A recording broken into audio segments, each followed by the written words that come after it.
चंदन गाछ काटाइले पीड़ा सालाइले चंदन गाछ काटाइले पीड़ा सालाइले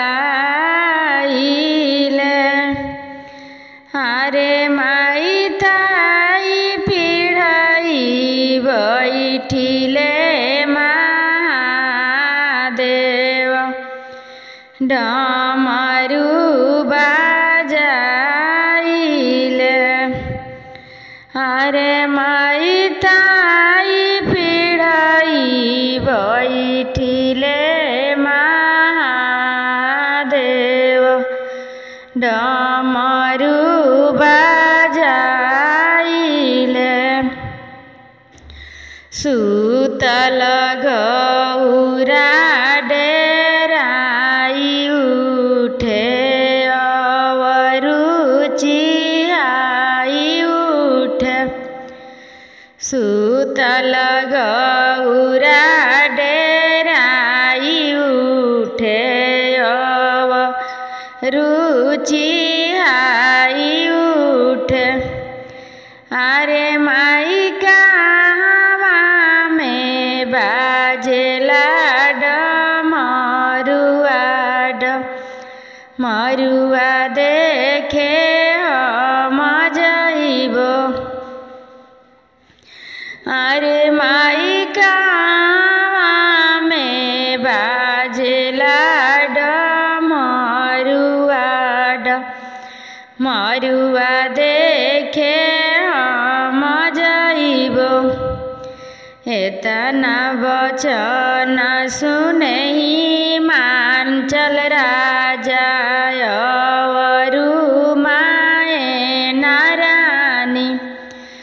एतना वचन जब सुनले मांचल राजा अवरु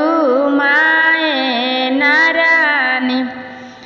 अरे बेटी पर्वत पर बाजेला डमरुआ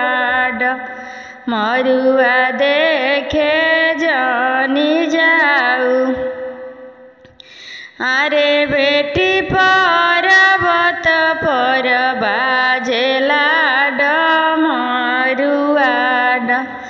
मरुआ देखे जनी जाऊ अरे बेटी डमरू बाजावे अड़भंगिया डमरुआ देखे जनी जाऊ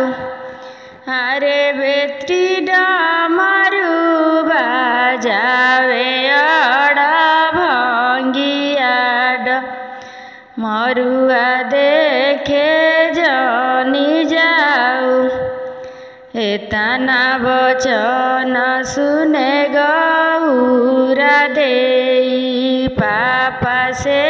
अरज करे एतना वचन सुने गौरा देई बाबा से अरज करे